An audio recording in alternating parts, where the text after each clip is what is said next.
Hello, White Sox fans, and welcome to another edition of the Future Sox podcast. My name is Ian Eskridge. Joining me, as always, is my co-host, James Fox. Tonight, we have a special guest, as this is a special edition of the Future Sox podcast. We have Chris Lanuti from Sox in the Basement, and along with a load of other podcasts and just in general, a podcast Jedi. How are you doing tonight, Chris? I'm feeling good. I'm feeling the force. No, I got my bourbon poured. I'm ready to go. I'm sitting at the bar. I do a ridiculous amount of podcasts right now. The one that takes up the most amount of time is I know you're not from Lamont, James, but I'm out close there. though. Yeah, you're close. I mean, and that's I drive 35 minutes to go out there and do a show with them right now, and that is a whole new world from where I'm from in Evergreen Park, but I'm enjoying it. So I do the Lamont Unlocked podcast, the EP podcast, Sox in the Basement, still the big one. And thank you for having me on. Lamont downtown has lots of good restaurants. They have so much going on down there. And I love it because the Village is paying me to do that podcast. So I don't have to get any advertisers. So and then they go, hey, go to this really fancy Italian restaurant and eat for free and review it. I mean, I'm living the dream in Lamont right now. So, I mean, it is an awful lot of fun. And there's summer, they have so much going on. They got car shows and evening farmers markets and street concerts. It's ridiculous what they do in that. I mean, that town parties, I think, 7 days a week. I think it's Nick's that has the 1 pound burgers. I think. Oh, yeah. I'm going there in a week or two. I already have it. I just talked to the guy yesterday. He's one of the next ones that I'm reviewing. And he's like, we're going to have the burger. We're going to hang out. And I'm like, sounds great. You're going to have the burger. You're going to have the burger and do nothing. Yeah. That's what you're gonna do. I do. Exactly. I do one of the concerts that's down there every year. So we all have something in Lamont. Oh, so. Yeah. It's great. And you know what I look forward to every year is the Oktoberfest. I don't know if you've done Pollyanna Oktoberfest, but man, that thing is a blast. And the funniest thing is I did one feature on them years ago for Southside Pod, and they have invited me every year and given me a tent, like center stage, just to hang out. And all I do is just show up, and I got the little Sox in the Basement banners and the other podcast banners, and I wave and I give out a couple of prizes, and I get a free day at the Pollyanna Oktoberfest. I absolutely love that place. Do you think Brooks Boyer gets mad when you hand out hats in downtown Lamont? Brooks here's a funny thing. Brooks won't come on the show. I've asked him. He won't come on the show for obvious reasons because I'm a little critical of the team. Okay. And he's even said it. He's laughed when I've asked him. He's actually laughed out loud and been like, yeah, I can't come on your show, Chris. And I'm like, that's fine.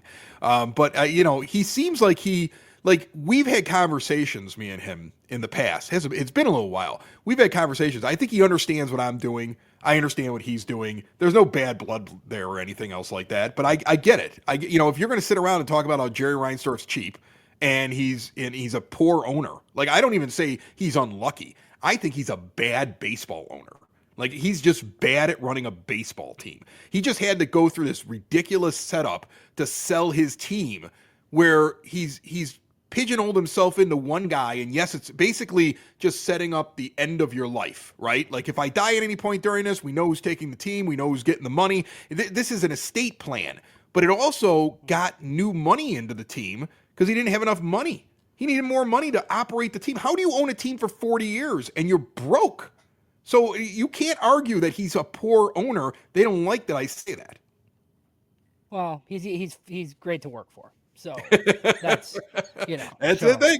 Everybody got a ring in 05. Everybody got a ring in 05. I know a guy who worked at the Cook County 911 Center, and he was a 911 dispatcher, and his whole job is to sit over there. I don't know if he's there anymore. His whole job is just sit over there and tell security where to go, and he got a ring. He used to wear it all the time to work. Everybody got a ring. So he's great to work for. That's the thing. Well, I don't want to have to bring it up, but I guess we have to bring up this year's White Sox. Do you have thoughts on this year's team? We just talked about it on the show. At the beginning of the year, I couldn't find any ball players on this team. I was like, who's an actual baseball player on this team? Andrew Benintendi's a professional baseball player. He's a competent baseball player. He has bad seasons. He has good seasons. He has average seasons. That's what he is. That $15 million a year is what you pay a guy like that. That, everybody else thinks that oh God, we really paid a lot for him where he's not a superstar. That's what most teams pay for a guy of his caliber. And Luis Robert Jr. would be a baseball player if he wasn't always hurt. And now I don't know what he. I went into the season, I had a really hard time finding baseball players. Well, Chase Meidroth is a ball player. We were talking about that on the show. I mean, that's a real baseball player. His arrow points up. He knows how to play defense. He obviously knows how to slide. Like he knows what he's doing out there. He's a baseball player. Kyle Teal is a ball player. Like that's a guy that you could see on your team for years to come who's going to be a positive impact. Even Edgar Caro. I mean, you might look at what his raw numbers are in his rookie season so far, but you watch how he carries himself. Ball player. So they found a few guys that are actual baseball players. Now, the problem is that's not enough, but that's what I take from the season. I also take from the fact that in the last 2 series before this Dodgers series, or out of the last 3 series before this Dodgers series, they won 2 of them. And I kind of made the challenge on the last show of, okay, look at what you got for the rest of the All-Star break besides the Dodgers series. You should be able to win the next couple series. You should be able to beat the Blue Jays with a crowd out there and some of these young guys and 4 games against Cleveland and everybody showing up for everything on reunion weekend for 05. You should win 3 out of 4. Like, let's go out and play ball. That's what I'm looking for. So I'm trying to find the little things in the middle of a team that, has a terrible payroll and is nowhere close to competing for a playoff spot. So what are you looking forward to? Because like me and Ian, I mean, obviously, like we do a podcast every week, and we don't always talk about the big league team. We talk about prospects a lot, and I have the draft coming, which will consume my time before a trip to Pittsburgh, right, Chris? But somebody like you who's hyper focused on the big league team, what are you looking forward to? What would you like to see? I want to see. I'm seeing some of the stuff I want to see. I think Will Venable puts together a pretty good lineup generally. I think he's deploying his players in the right way. I think that Chris Getz has been heartless at times with guys that he even acquired. Like there are guys he acquired that he could very easily say, well, I'm going to stick with this guy longer because I don't want to look stupid. And he's let them go. He's sent them to the minors. He's waived them. He's DFA'd them. He's traded them away. He has no problem saying this didn't work out. So those are things that I'm already seeing. What I want to see is I want to see a continuation of watching the young guys be featured, and I want to see progress. I think that like right now, I think you would project them out if they just continue this pace at falling a little short of not losing 100 games. I think that they would end up at like 102 losses or something like that. What I want to see is them not lose 100 games. I want to see a second half that shows the young guys are adjusting to major league pitching, that some of the younger pitchers are starting to figure out what they're doing, and I see progress. If you get some progress and you do better than what you're currently on pace to do, that's what I want to see, because that shows me that you're putting it together with the right guys and you're at least starting to find a core to your team and you're seeing improvement. I love it when I see a pitcher that, I don't know, didn't seem like he had very much start pitching well. Like, what did Brian Bannister do to Adrian Hauser? That's not what he's supposed to be. Is that what he's supposed to be? Like, I know he's not part of the long-term plan, but what did they tell him that made him good all of a sudden? Because he's a guy that had a lot of promise, never became anything, and now all of a sudden he just shows up and he's lights out. I love seeing that stuff because it gives me faith that the guys that they brought in, either Bannister or Fuller with the hitting, the guys they brought in are having an impact on player development, which is something I never saw underneath Williams and Hahn. Something that me and Ian have talked about a lot. I know you guys kind of touched on it. So when I guest hosted your show a couple weeks ago, me and Ed talked about this, like I think right when it happened, but Grant Taylor, right? Oh, I love Grant Taylor. Right. So super exciting, right? But for people, so me and Ian have followed Grant Taylor, and, he projects as like a top of the rotation starter potentially, right? Like at his peak, but he's been hurt and he's at an innings limit. And, like they've kind of made the decision to do this bullpen thing right now. And they're not ruling out starting, but like, if he's the best closer in the American League, he's probably not starting, right? So just obviously we watch a game on a Tuesday. Ooh, Grant Taylor's coming in. This is super fun. But what do you think about just like this plan, this pivot, like what they're doing with him? I like it. And the reason I like it is maybe the White Sox fan perspective. Chris Sale came out of the bullpen. Garrett Crochet pitched out of the bullpen. Him coming in now, Grant Taylor, and being effective in closing all that does is give him big league experience and high pressure experience. There's nothing that says that later on they couldn't start to convert him into a starter like they did with Crochet. We didn't expect that, and then look what happened. Then again, if he becomes like one of the great closers that are out there in Major League Baseball, you found something that a lot of teams are giving away prospects for at the trade deadline when they're trying to go out and win something. I'll take anything that's positive on this team. I don't think that I don't think that it's already a foregone conclusion he's never going to be a starter. But if they want him to get up here and they want to give him a taste of the big leagues and they want to, they've got to build up guys that have confidence. You don't really have enough guys in the locker room like they're Major League Baseball players. Your best players are rookies. So if you can start building at least a few guys that have talent, that when the next group shows up, they've at least got a year or two of experience. You're giving Grant Taylor that experience. You're giving him the experience of what it's like to go up against major league hitters. And then you're going to figure out, okay, do we think we can stretch him out and make him a starter at some point? Or did we just find one of the most effective closers in Major League Baseball? And either way is a good thing to me. I don't think that he's closed off from being a starter. Not at all. Because after watching what Sale starting in the bullpen and watching what happened with Crochet, you can't say that. So it doesn't bother me. I'm excited for what the kid's doing right now. It seems to me that the draft strategy and the guys that they seem to be picking up, have success in where they're coming from. You see they drafted a bunch of guys from Ole Miss. They drafted guys from LSU, in Grant Taylor, and all these programs are just top flight programs, and I think that they're kind of shedding some of the guys that they had previously that there was questions about their work ethic, and that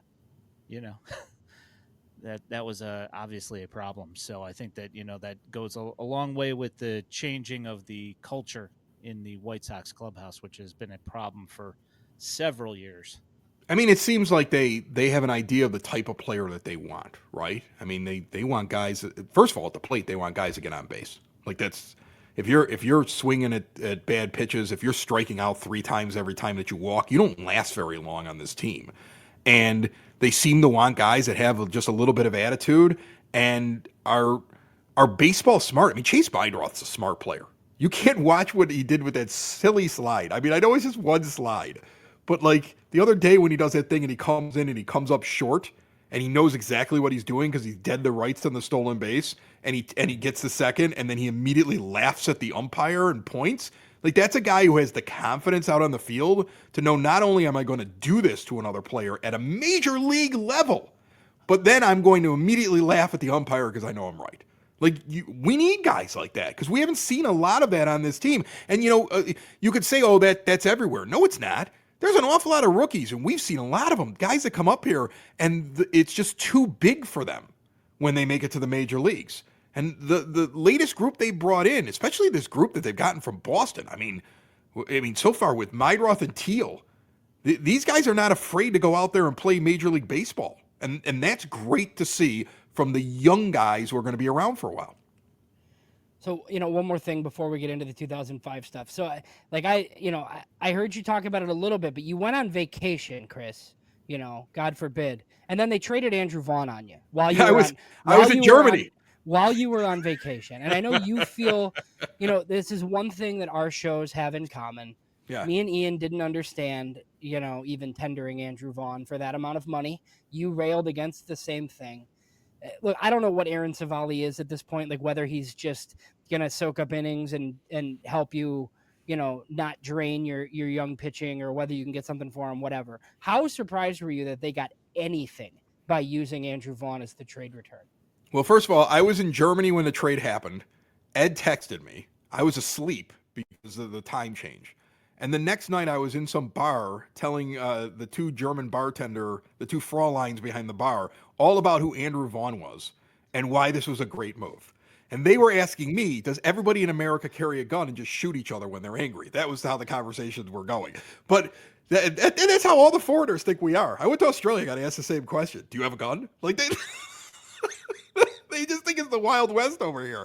So, and I was explaining to her why this was a good deal. And she didn't know. She just thought I had blue eyes and she liked me. But I I was explaining to her, Andrew Vaughn is a player that was so spent that it had so many at-bats at the major leagues, who had 5 years under his belt of being nothing more than a replacement level player and was having his worst season, I think, on his baseball card and was sent to AAA. The idea that somebody would trade you an actual major league pitcher for Andrew Vaughn, that's amazing to me. It feels like a fleecing because I didn't think they should have even brought him in. You and I talked about it in the offseason. I don't know why they're giving him this arbitration. I don't know why they're going to pay him when he's going to come in. What was it, like $6 million? Like, what? You could find a guy that does what he does for less. Like, what are you doing here? And to be able to get Savale, you have a better chance of getting a good return from an Aaron Savale if he has a couple of good starts in July than you are going to get trying to flip Andrew Vaughn at the deadline when he was already in AAA and he wasn't doing enough to get majors. So to me, Vaughn wasn't coming back next year. Savale doesn't need to come back next year, but you have a better chance of flipping Savale for a better prospect than you were going to get for Vaughn. So I don't know how it's a bad trade. I love the deal. He didn't look good in AAA at all. No, everybody does good in AAA. Well, apparently he's doing okay now for Nashville, but like he was never coming back up. Like he was out of their plans. He was done. Like that was, they got something useful for something useless, quite frankly, because he was, regardless of what, even if we liked him, right? The honest truth is like they were done with Andrew Vaughn. Like he was going to be out of here. If you want to have fun as a White Sox fan and just kind of get a grasp of what the difference is between hitting in the bandbox in Charlotte in AAA and coming to the major leagues, just look up Charlotte Knights stats, sort by OPS, and look at the names up at the top this season for the Charlotte Knights, and look at the players that got here to the major leagues and couldn't do anything close to that, who are not on the team anymore, they won't even consider, like Corey Julks. Like they're like, yeah, I don't care if you have an 1100 OPS, you're not getting up here. We've seen what you are. Like, it's such a difference, and he couldn't do that down there in AAA, and they were able to trade him for Aaron Savale. That's amazing to me. To be fair, he is 10 for 48 on Nashville. So he's not really doing a whole lot there. Not good. That's not good. My quick math says he's hitting below 250. That's what that tells me. 230 something. James, do you want to move on to the 2005 stuff here? Yes. Yeah, we can start talking about an actual good team. So full disclosure here. I was, I think, a freshman in college going to Joliet Junior College at the time. It might have been my second year because 2005, I was, I turned 20 in September. So yeah, right around there, whatever. I was like 20 years old. So, I remember this vividly, but I didn't get to do all the fun stuff that everybody, else got to do. So, Chris, what do you think, first of all, of just, we're 20 years removed from this. These are the only 3 playoff series, by the way, that they've won with Jerry Reinsdorf as owner, just to throw that out there. They have 3 playoff series victories in 40 years, and they're all the same year. But, it's good they're going to honor this team. What do you think about, I guess, what they have planned that they have planned for this 2005 reunion?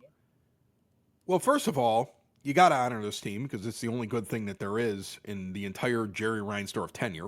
And secondly, your team isn't very good, so they were going to lean into this heavily. They really were. I mean, they had nothing else for it. Better at the ballpark wasn't going to work another year. So they had to come up with something.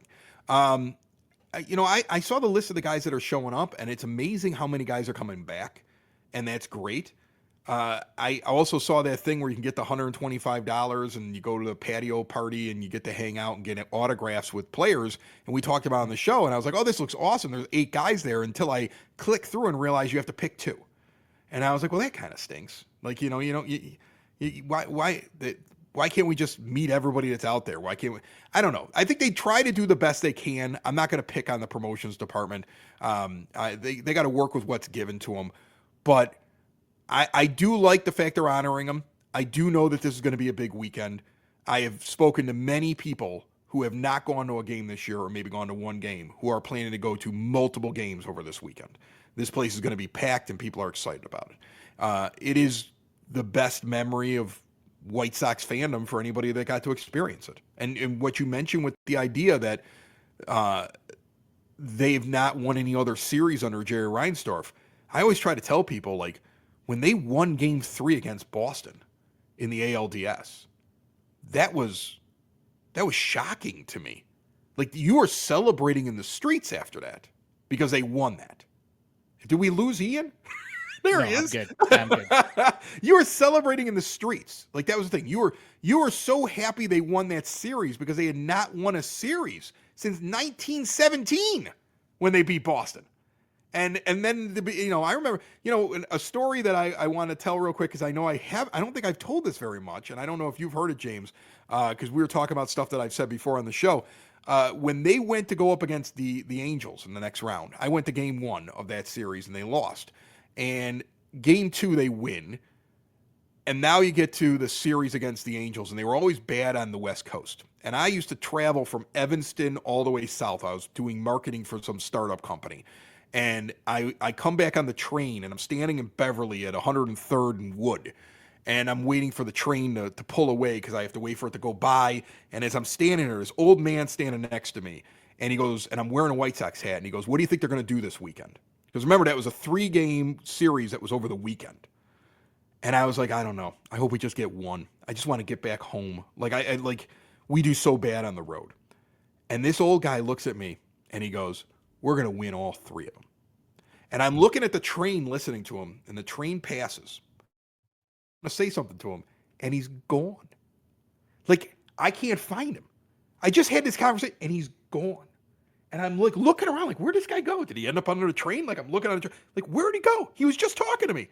I never saw him again. I walked in my apartment, looked at my pregnant wife at the time, and said, "I met an angel, and the White Sox are winning the Yeah. They're going to the World Right? Series." Like, I was like, I met an angel. Yeah. He told me the White Sox are winning, and they won all 3 games. And I was just at the train station and met shoeless Joe Jackson, I think. Like that, it's like, it's like, he had no fuck. shoes. It was so Yeah. weird. It was always one of the weirder moments. There were so many weird moments throughout that entire thing. Yeah. I had so much fun during it. Did so you much see? fun. Have either of you seen this like boat cruise thing that they're doing? So there's like 4 of these, like the city cruises at Navy Pier, where they have guys doing it, and I think it's Ozzy and AJ. So it's like Ozzy, AJ, and one other player, and you can pay to go on the boat. And it's actually, I don't think it's that expensive. That I might do. And there's I didn't know about and there's that. and there's like a few of them. I think one of them it might be AJ in all of them because he's like the MC. Yeah, and then it's somebody different. Ian, do you know more? Yeah, so like Creedy, I think, is on one of them, and then it might be like Dye or somebody doing the Okay, other. so one. I want to go But- on the one with Creedy because I want to party with Joe Creedy. I mean, Joe Creedy looks like he parties. I mean, I remember I was at a Sox Fest one time. I'm sorry, Joe, if you ever see this and you hear this story. I was at a Sox Fest one time. It was during the 10-year anniversary, okay, the 2015 Sox Fest. And Creedy had a signature thing, and we were standing in line, my daughter and I, and they couldn't find Joe Creedy. Like, the thing started, they couldn't find Joe Creedy. And I want to say this is day 2 or day 3. So he's been at the fest now for a day or 2. And they couldn't find him. And I'm standing next to a guy with a walkie-talkie, and they're checking the rooms of other players because he's not in his room. And they find him in somebody else's room, right? He comes down the stairs. Joe Creedy has like a red mark down his face where he fell asleep on the carpet of the hotel room. Like, they were partying that night. They were going that night. So now he gets up there and he isn't speaking to anybody because that's how you feel after you've had a night like that. You don't want to talk to anybody. So it's just somebody hands him something, they sign. Somebody hands him something, they sign. There's actually somebody standing there saying, "Joe's not talking today because of the shape that he's in. He's not talking today." And everybody's like, okay. So now we get up there and my daughter, who's 9 years old at the time, goes, "Mr. Creedy, I play third base. I play third base in my league." And he looks up and he goes, "Are you any good at it?" And she goes, "Yeah, I'm an all-star." And he goes, "Why do you play third base?" And she goes, "My dad told me you were the best third baseman he ever saw play defense, and you should have won the MVP in the World Series. And that's why I play third base, because he showed me video of you." And he's like, "Really?" So he takes a picture with her. He refused every picture. He takes a picture with her, right? I go, "Hey, Joe, I'm the dad. Can I get a picture?" He goes, "No." He just goes right back to putting his head down and signing things. Yeah, I want to party with Joe. Joe looks like he's a lot of fun. There's also like the thing on WhiteSox.com. The first episode's out with Kenny and talking about putting the team together. What do Ian, what do you remember about just you guys, like, as far as like them? Obviously, because look, the 2004 team, I think, was going to be really good, and then Mags got hurt, and just it kind of whatever, right? And then they made all the moves. What do you guys remember about them tearing down a little bit and putting this team together, and how unorthodox it was? The Carlos Lee trade, that one got me pretty bad because I was a big El Caballo guy at the time, and that one did not make me very happy. I mean, I understood what they were doing. I just didn't know if it would work because I mean, Pods was coming off if I remember correctly, the year before he got traded to the White Sox, he had a down year, but the year before that, he was spectacular. If I'm remembering this, I want to say properly. what they were trying to tell you was like his second half was good, but he had such a bad first half he looked bad, and I remember that was the selling point. Like that, I mean that's kind of flashing in my brain, but I remember that. Yeah, I mean, like the speed, like I was stoked about having a table setter, but I, like I was a big Carlos Lee guy from when he first came up. Like he was one of my guys for years, and I was not too thrilled about that. But I mean, hindsight, obviously it worked out. And I don't know if with Carlos Lee if it works out the same or not. But that was like my intro to the years when Carlos Lee got moved. I was like, oh man.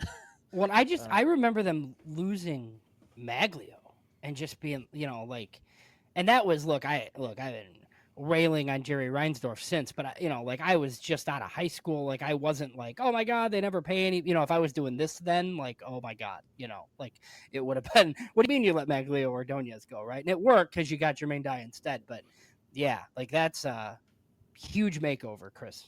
What I remember the most about that offseason was that I had gotten on a radio recently and I was working for my uncle in like River North, like doing security as I was trying to figure out where I wanted to work. Like I got a job right at the start of the season, the one that was up in Evanston, but I had like a 3-4 month period where I was just being employed by family as I was making this transition. And I would sit at this guard desk in this office building and I would open up the newspaper and they would actually list all the free agents and their stats. And I remember getting on the phone with my dad one time, and I was like, "This is what I think we should do." And I did say, because I was really a big Bill James guy. Like I loved reading that stuff before sabermetrics became a big deal. And I was like, Jermaine Dye, that's who you replace Magler Ordonez with. And I wanted him to go get AJ Przinsky. And I was like, we were coming up with like guys that we wanted to get. And when they signed AJ and they signed Dye, I was really proud of it. And he was making fun of me. He's like, yeah, they're the best fourth place team in the league. Like he was like, there's no way they're gonna win anything. And I was like, I get it, but like if they're not gonna keep Ordonez, if they're gonna make this trade and they're gonna go with a guy in Pasetnik who's faster, like this is how I would want to do things. Because I'm just trying as a positive young White Sox fan. I think I was 05, so I'm about 28 at the time. And I'm just trying to be as positive as I possibly can. And so I did like that they went and at least got the guys that I thought were big signings. Like I wanted Przinsky. I was so tired of watching the Twins get the best of us. And he was one of the guys that got the best of us because he really knew how to play the game and he was annoying. And now all of a sudden we had the annoying pest on our team. And remember he was coming off that thing with the Giants where he had punched one of the pitchers in the balls. Like that was something he did. Like it was Brett Tomko, I think. Yeah, or something. Somebody said, "Did it hurt?" And he punched the guy in the balls. He goes, "Will you tell me?" Like he was like, and that was like a big story at the time. And I was like, "I love this guy. Like we need something on his team because we were the most wishy-washy team. We were coming off of Jerry Manuel falling asleep in the dugout before he gets fired." And you didn't know what this team was. And Ozzie got that first year, and I started to feel good about this team when they did something that was unorthodox. They went out and got Freddie Garcia, and then they signed him. And they went and got a good pitcher, even though instead of making him a rental, they signed him afterwards because of his relationship with Guillen. And it was the first time I said this, wow, that's really neat. They're doing something a little different. But I also remember this.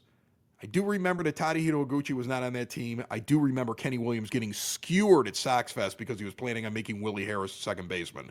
And I do remember it felt like fan pressure was one of the reasons why Iguchi gets brought in. And if you don't have Tadahito Iguchi batting second with the incredible ability to put the ball wherever he wanted to. He was the perfect second hitter. He's the perfect two guy. He was selfless. He dropped the ball anywhere he needed to drop it. If somebody shifted over, he put it in the open spot. He did all the little things. If you don't have him, you don't get off to the hottest start since 1959, and you don't win that division. He was the big difference maker, and he was a last-minute replacement. Yeah, so that's covered a little bit in the Sox have like a 15-minute thing on their YouTube. It's like the first of the series, and it kind of goes through. Kenny does his whole thing on Pierzynski where he calls Hawk and talks about him or whatever, but then he does the thing about Tadahito Iguchi, and there's like he describes a back and forth with him and Jerry Reinsdorf, right? And he's like, "Oh, well, I think I have our second base solution." And Jerry said, "What do the scouts think?" And Kenny's like, "Well, the scouts have never seen him." Like, and Kenny's like talking about how he saw him on video. And Jerry like let him sign this guy. Yeah, but Kenny acts like he like discovered him, and let's be honest, everybody wanted Iguchi in that offseason. He was the hot name out of Japan. Well, it's not like he found a guy in the woods that nobody had ever heard of. He loves to do that thing with Kenny Williams. I'm sorry, nobody loves Kenny Williams more than Kenny Williams. Oh, dude, okay? Even like the arrogance in these videos too is just. I could just, remember when he said the thing right towards the end where he's like, I could just look at a guy and tell he's going to be an all-star. Well, if you could do that, you would have won more. You would have won more titles because you would have been the guy that figured it out that nobody else did. So knock it off, Kenny. Everybody knew Tadahito Iguchi was good. You just had to get your owner to pay for it. It wasn't because you were an amazing scout. You saw something on video that nobody else saw. He was all over. He was in USA Today as like the unsigned guy from Japan who's going to get him. So come on.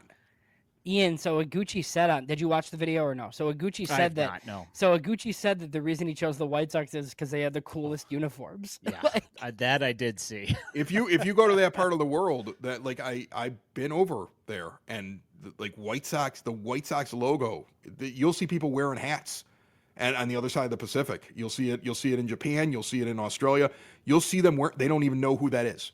They just love the look of that logo. That logo's everywhere. Yeah. I mean, especially one of the funniest places to go to is Sydney, Australia. You go to Sydney, Australia, you're constantly walking up to people going, "Are you a White Sox fan?" And they have no idea what you're talking about, but they're wearing the hat. And then there's another part in there where he's talking about Bobby Jenks because, so Bobby Jenks was a prospect in the Angels system and had gotten in trouble with drinking and drugs and whatever, right? So the Sox pick him up, and Kenny talks about this famous golf cart ride with Bobby Jenks about how he's going to go to Birmingham and close for 2 months and then he'll be their closer. And God, like as good as it is, it's just a reminder that Kenny tried to do the same exact thing like 15 more times and it like didn't work any of the other time. He's like, he was talking about how he was a fan of the Raiders and Al Davis and he wanted to be the place where guys got a second chance. And you're just like, oh God, listen, like never forget.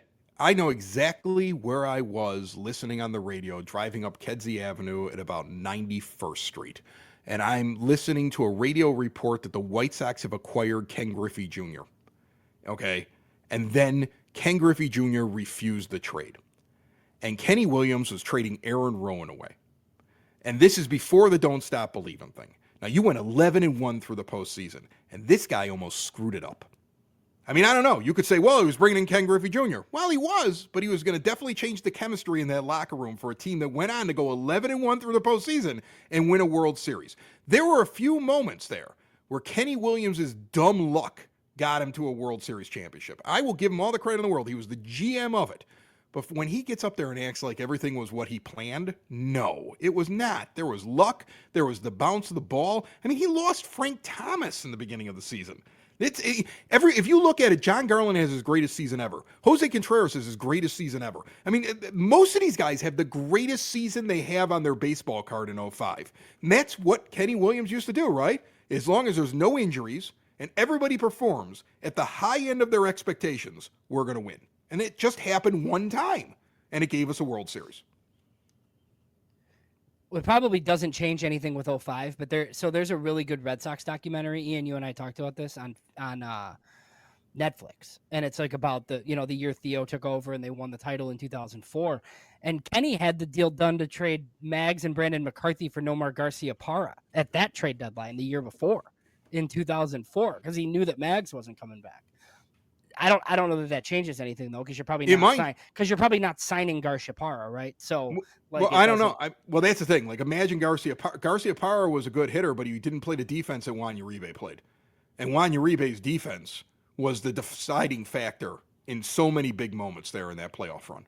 Okay, forget Derek Jeter going into the stands. The Uribe one, he went backwards. Jeter didn't do that. Oh, Everybody always talks about the Jeter play going where into he the stands. ran into Yeah, the stands on purpose. yeah. Yes. I mean, like Juan Uribe.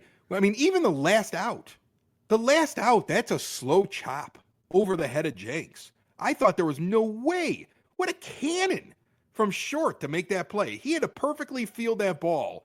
And remember, if he doesn't get him, I guarantee the guy standing on second base rounds third and scores, and it's a tie game. Yeah, I saw somebody actually playing that Jeter play on somebody had like retweeted it for whatever reason yesterday, and I was just watching it, and like he catches the ball at like the foul line, and then he sprints towards the seats, and then when he jumps in, you just see his his spikes just go flying at these people's faces right behind right behind where he landed. I was like, He was just doing like, that. He was doing that for the ladies. That's what. yeah, Derek was something. doing. Yeah. I mean, hey, you know what? He did all right for himself, so I'm not going to slag him on that. Oh, but he did a great job. Yeah. It's a gotta better. respect the No, game. he had his off-field career is better than his playing career. Yeah. But I mean, it's how he carried himself on the field that probably got him to that caliber. And he's not bad on the ice. Let's be honest. So James, do you want to lead him to the I'll have him. I'm gonna have him do the stories last, I think. So just something I've always thought. Like, and you actually brought it up, Chris. Where you talked about, and I remember this. Like, you take a 1-0 lead and you pitch your ass off, and then you win a game, right? But pitching and 200 homers. Like, everybody always talks about, like, oh, they played small ball. Like, yeah, they did when they needed to sometimes. But 200 homers helps. Like, it really, really does. Yeah, there was an aspect where they played small ball, but it's really because Scott Podsednik could steal bases and Tadahito Oguchi was good at moving runners over. And so at the top of your lineup, you had small ball, even though Oguchi could take it out, right? Like he could hit a home run. But you were playing some strategic baseball. But Paul Konerko's hitting bombs. Jermaine Dye's hitting bombs. You've got guys that are hitting home runs. Carl Everett doesn't believe in dinosaurs, hits bombs. Like that's what's going on there. They're hitting home runs. Juan Uribe's hitting them, and he's throwing his hands out like in the Jazz hands when he's doing it. Like they hit home runs, that team. And so yes, there were aspects of the game that were very smart, but the idea that all they were doing, that's incorrect. They did play the game smartly, and what really ruins them a couple years later is the belief that it was all small ball. When they go with Darren Erstad, and now we're going to go with these crazy lineups, and everybody's God. I remember that one game. What was it? 07, maybe it was 07 when they had Erstad on the team and that really annoying guy that used to play for the A's that was on the team for a little bit. I can't remember his name, but he was really annoying and obnoxious, and everybody's like pointing to each other on the bases like, you're running, I'm running. Nick Swisher, you're running, I'm running. Like they're all like really demonstrative, and they sucked, but they acted like they were really good. Like, that was the problem. The team started to believe it was small ball. I don't know if it was small ball. Was there grinder rules? Like, did some of the grinder rules kind of apply? Aaron Rowan ran into the wall. Podsednik took the extra base. They really were a good fundamental team, but you got to hit home runs too. And that's the thing. They had really good pitching. They played good fundamental baseball for the most part, even though Rowan, even in the postseason, was a terrible base runner. But they got home runs. And you can't act like it was all small ball, because it definitely wasn't. Absolutely not.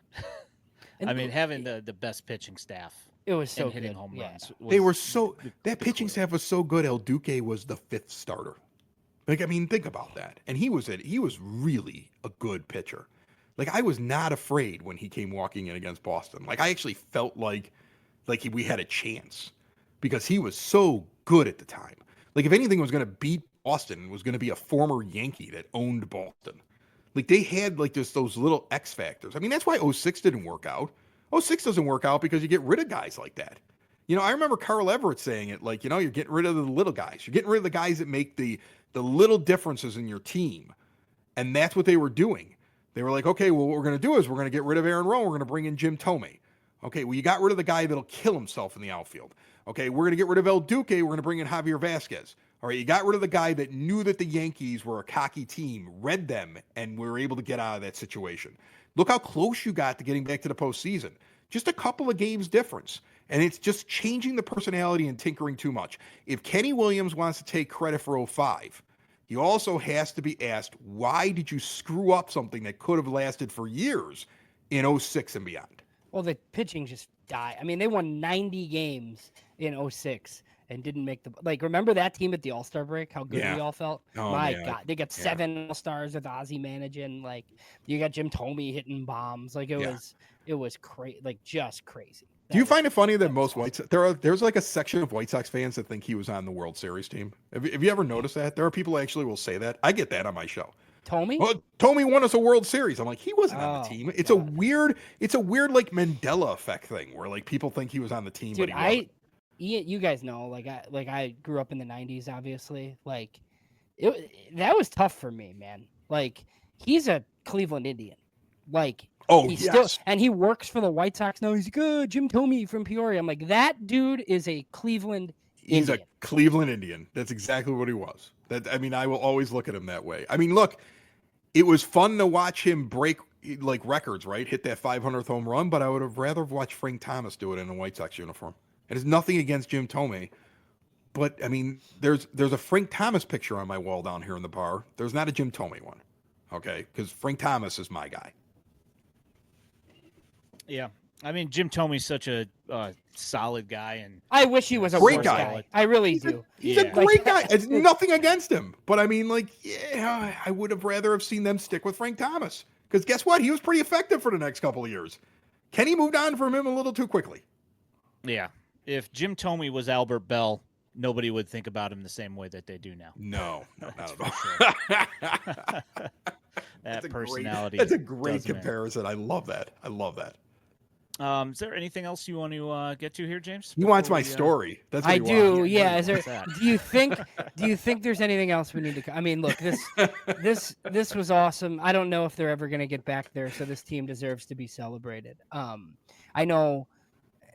How'd you guys feel down the stretch? I feel like in hindsight I should have been more nervous than I was. I was nervous because it got that, and maybe it's because I was 20 years old and stupid and no, naive, I was right? nervous. But I thought they were going to blow it. I really did. The moment that needs to be remembered from 2005 is during the Sox Indians series where Joe Crede hits the big home run. And Hawk loses his mind because I think everybody there lost their mind. I mean, my dad still tells the story about like he had seats like right near home plate, and Creedy's in the on deck circle. And Crede that year, like again, I think he should have been the MVP. It's nothing against Jermaine Dye, but his defense during the World Series and the way he played, not only in the World Series but throughout the playoffs, he was the clutch player. If his back doesn't go bad on him, he had many more great years in front of him. And Joe's on deck. And my dad didn't care. He told me that night he called me up. He goes, I didn't care who was on in front of him. I knew Joe Crede was the guy that was going to win that game for us. He's like, I'm talking to him on the on-deck circle, telling him he's the man. I'm like, you're the man, Joe. He's like yelling at me. He's like, you're the man, Joe. You're going to get a chance up there. You're going to hit it. He was just convinced of it because that's what Joe Crede was. You know, I mean, even after, like, remember the AJ thing with the drop third strike? Okay, Ozuna advances, but you need Crede to hit the ball off the wall to get the run in. He was Mr. Clutch, and he gets that home run. The Indians have moved within one game in a 3-game series, and he hits a walk-off home run, and they never looked back again. I think they lost 15. They lost a 15-game lead over the course of like 2.5 weeks. And Joe Crede hits a walk-off home run, and they never looked back. They went on a run and finished that thing with a week to go. He was the X factor, and that really is the moment. That series. The Tribe came in with the idea that they were going to win that thing.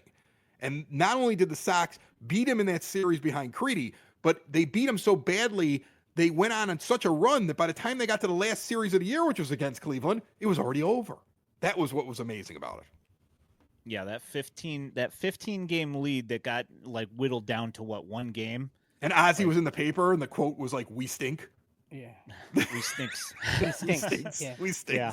Yeah, it's just like that pit in your stomach, as you're just sitting here watching that lead just go down and down and down, and they're just, they look It felt dead so out White there. Sox. It felt so Ugh. White Sox. Some help, Yeah. some help from Grady Sizemore too, right? Like, We got Yep. so much help from everybody. didn't he have Never he forget- like never- dropped the ball in center? I remember They should have Yeah, sent a like, ring yeah. to Tony Graffinino after he let that Yeah. ball through his. Tony Graffinino. Poor Tony Graffinino. Poor ex-White Sox Tony Graffinino. I feel like he was playing for us that night. Remember Let that? ball Remember go how through his legs. remember how upset Chris Berman was about that? Oh no! Yeah, Like, he's so he was upset. So upset. We got to get out of this. He kept saying that on television. We got to get out of this. We got to get out of this. Like he couldn't believe his team was going to lose to the White Sox. So annoying. So Chris, on your wonderful show that you host, you told a story about when the White Sox won the pennant that year. Look, I know you got 30 minutes to fill. You don't have to tell the whole thing, but it's pretty good. Oh well, so my dad, when my mom and dad got married in 1976, he kept a bottle of champagne, and the entire time we grew up as kids, this bottle of champagne sat in the back of the fridge, like on the second shelf, and he would always tell us, he's like, if the White Sox ever win the pennant, we're gonna open that, not the World Series, because no White Sox fan had believed they would ever win the World Series, just the pennant. If we ever win the pennant. So as kids, my sister was 2 years younger than me and myself, we were just like, we knew that bottle was back there. Didn't matter how many groceries were in the fridge. In the back was the bottle of champagne. And he even moved at one point and then just went to the next fridge. Like that was what was funny about it, okay? So here we are. It's 2005. They're getting ready to play the game that they end up winning the pennant. It's a game 5. And we go over to his house. And I didn't watch every game with him because sometimes I was in different places. But I was going because I was like, we're going to win the night and we're going to open the champagne. Like my sister and I were all excited. We talked about this like crazy. We're going to open a champagne. It's going to be great. He's really excited. He took it out of the fridge and put it on the table. Like we were preparing for this. So my wife is pregnant. My ex-wife. Let's make that distinction. She was my wife then. She's my ex-wife now. And there's a reason for it. And you're going to hear it in the story. So she's pregnant with my first, and she's almost at 8 months. She has her on November 19th. So she's nowhere close at this point to having this baby. And about the 4th or 5th inning, suddenly she's telling me she's got labor pains. And everybody's looking at her going, what? What are you're fine. There's no reason. But she was always an attention seeker. Like she didn't like she wasn't a baseball fan and nobody was paying attention to her. So she's insisting she has to go. And everybody, like my sister, my father, everybody's like, what? And eventually my mother's like, okay, well, what if she does have the baby? Like we're having a discussion. What if she does have the baby?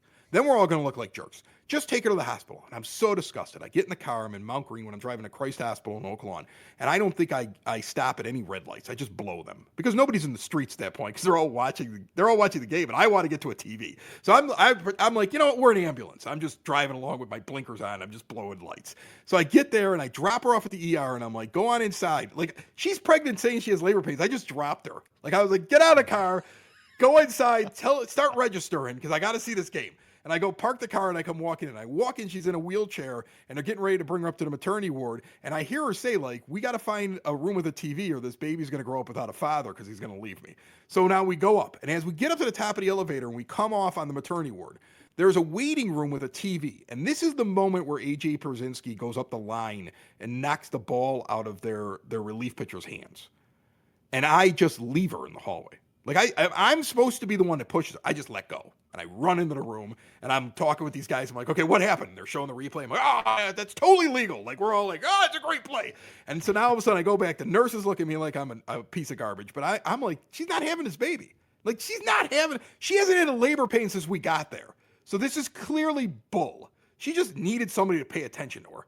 Okay, I can't believe I went 19 years with this woman. I'm so glad I'm out of this. So anyway, I get to the room, and I wheel her in, and they get her into the bed, okay? And there's a TV, and I turn on the game. And a nurse comes walking in and goes, "You're watching the game?" And I go, "Yeah." She goes, "They told us we couldn't watch the game, but we can't stop other people from watching it, and you're the only person on the floor that has the game on." And I go, "Yeah, because nobody else would be stupid enough to come here during this. But I got dragged here by this one who claims she's having a baby. And I know she's not having a baby." So they're like, "Okay, well, do you mind if we come in towards the end if they win it?" I'm like, "No, come on in." So the end, when the White Sox win the pennant, she's in stirrups, getting an examination by a guy with an accent that suggested he's never seen a baseball game in his life. And he doesn't know what we're doing. He's like, why is everybody so excited? Meanwhile, it's me, 3 nurses, and a janitor with a mop and a bucket watching the final out and hugging each other in the room, jumping around and dancing. And that to me, it was like a Friends episode with a horrible person that I was married to. But otherwise, it was like a Friends episode. Me celebrating with strangers. I didn't get the pink champagne, but turns out it stained everybody's jerseys. So I actually am glad I didn't ruin a jersey out of the whole thing. Like it was flat, and it had been around since 1976, and it was no good anymore. But yeah, that was my moment there for the ALCS, celebrating in a hospital with a bunch of strangers for a woman that was not going to have a baby. We were back home like 15 minutes later, and we had the child later, and then we had 2 more, and then eventually she was out. We got rid of her. It took a while. Took a while to get rid of her, James and Ian. Took a while, but she's out. Do you think about it every time you pass by Christ Hospital? Yes. Yeah. No, I do. Yep. I do. Listen, that is, I mean, like, seriously, when you're going to look back at your life, like, imagine you're Al Brooks and defending your life. They're going to play that moment for me. Like, if I go to heaven and like they play the videotape of the different things that happen, that's one of the moments right there. Is that moment, and they're going to be like, well, you were right, but were you wrong to be angry with her? And I'm like, no, I wasn't wrong at all. This is ridiculous. We had a bottle of champagne in the fridge since 1976. And she knew it because it was sitting on the table, and she denied me that moment. Yeah. But in the end, it added to another story. I just taught a podcasting class. I'm teaching a podcasting class at Moraine Valley, and I was trying to tell them this week, we were talking about adding some embarrassing or crazy or weird or things that bother you into it. Show your personality to connect with the audience is what I was trying to teach them. I was playing them examples. And I actually told them, I said, I don't know if any of you have heard of AJR, but my daughter loves them. Okay, and I've heard this one song, 100 bad days makes 100 good stories. 100 good stories makes me interesting at parties. That I was so annoyed that night, but that's a great story. Yeah, that's good stuff. I don't have anything like that. That's I got angels. I got angels meeting me at the train station. I got celebrating. I mean, like we had some good times. I went to a baseball game with the Pope. Now it sounds like, because I was at game 1, so that's pretty exciting as well. Yeah, I've seen a hat that's got a Pope on it. Some I met the guy. company. I met the guy the other day who gave him the tickets. Most random thing in the world. I was out the other day. I met a guy who was able to show me pictures from that night on his phone with him as a kid. He's not in the shot, but he has pictures sitting there, and it was his dad who brought the Pope to the game. So, I mean, which I thought was really, really cool. So there's Never thought you'd say that, huh? Yeah. Listen, The Pope. Listen, the craziest thing I've ever said in my entire life is the Pope is from Dalton and he's a White Sox fan. Like that. So weird. It is It's nuts. insane to me. And I'm trying to get him on the show. It is really a race to see who gets the Pope first. Don't you It really don't you is. don't you love how the instincts kick in though when people like do the White Sox thing and he can't help himself? Oh yeah. Because it's just like it's like you're walking in. I think he's the other first states Pope and- to ever. He's the first Pope I think to ever wear a baseball hat, and he went Yeah. out in public for his public appearance with a Sox hat on, which I think is amazing. Like that's so cool. And here's the funny thing: he teaches at St. Rita from time to time, and my parents have been to a mass with the Pope. Yeah. Because they've gone on pilgrimages. I think I told the story about it on the show. They went to Rome last year, and they went to the Vatican, and one of his best friends, who's also a Jesuit priest, is Father Tom McCarthy out of St. Rita. Each other forever, and that's if I get him on the show, it's going to be through that guy. Okay, and the family's known him forever. I want to say he married my sister and my brother-in-law. So I mean, like I'm trying here, and Father Tom brings them to the Vatican. They go in like a special door and they just meet with him because he's high up in the Vatican at the time. They're hanging out with him, and after he's done doing this mass with all of them, in the actual like catacombs where all the dead popes are, like they did a mass where all the former popes are all buried underneath the Vatican. He then goes, "Where are you guys going next?" and they go, oh, we're going to this town and this town and this town. The next 3 places they went to, the current Pope, who wasn't the Pope at the time, had called ahead. And after the Mass was done, it was all you could drink, all you can eat on him. And he had it waiting for all of them. That's a Chicago Southside guy right there. He's like, you're from Chicago? One hand washes the other, baby. The Pope was like, I got you. I got you. It's taken care of. Yeah. He's definitely been in the Sox booth with that farmer. 100%. Yeah, 100%. 100%. Yeah, for sure. For sure. Yeah, I think it's a really cool story. I do find it funny how the White Sox are kind of leaning into it. Yeah. I think they have a mural that's there right now. Jerry doesn't miss a trick. Nope. Jerry's going to get anybody that wants to do a pilgrimage to see where the Pope has been to buy a ticket now so they can go see the seat that he used to be in. I think I heard that there was a plaque on the seat that he was on, which is hysterical to me. I still think the best part is the Cubs claiming him prematurely. Oh, that was so funny. And then the brother was like, he's not a Cub fan. Like that was the best part about the entire thing. Is the Cubs fans were just sure if he's from Chicago, he must be a Cubs fan, and he wasn't. I love the whole thing. It's God's team. Like, think about it. Since he's become Pope, even though it's going to take 40 years or whatever this silly agreement is, eventually there's a new owner. Like God works in mysterious ways. My mother tells me that all the time, James. Okay. She also tells me to get to church more often, not just on Sundays. She wants me there Monday through Friday, morning mass. I don't go yet, but eventually maybe. Yeah. All right. Yeah. Well, your story, you're justified. It's a Jerry Reinsdorf team, and they won a title. Like, I know. You have 3 children. I know. They have 1 title. Like right. It's fine. Like so here's the funny thing. Within like a 4-week period, I call off of work twice in the middle of the night. I call off of work when they win the World Series, and I call off of work when I have my first child ever.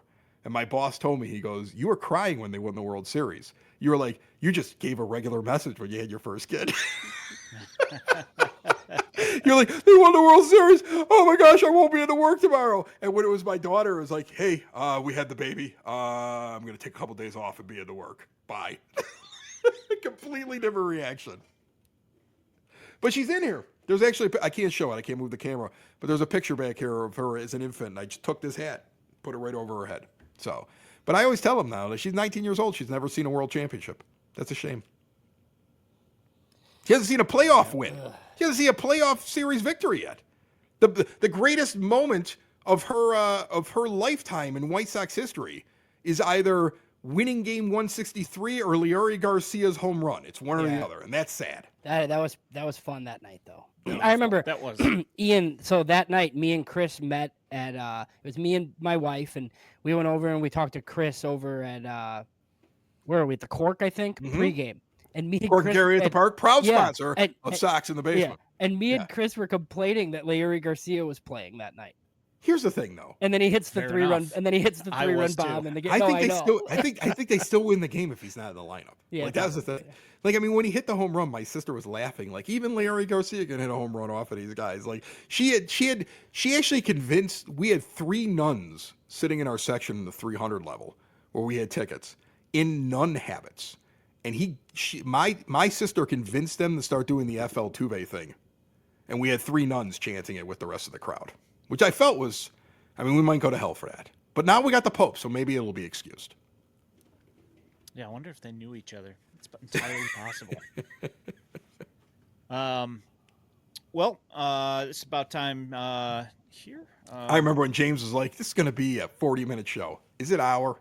I talk too much. It's 58 minutes and 54 seconds. We are butting right up against that 1 hour time. Thank you so much for your time, Chris. Thanks for, thanks for the stories for sure. Glad I heard that. Thanks for having me on. I mean, you guys are part of the network, so it's great to be on finally. Yeah, I mean, do you want to let people know? I mean, they already know probably because, that's just the way things work. But you want to tell everybody where they can find you?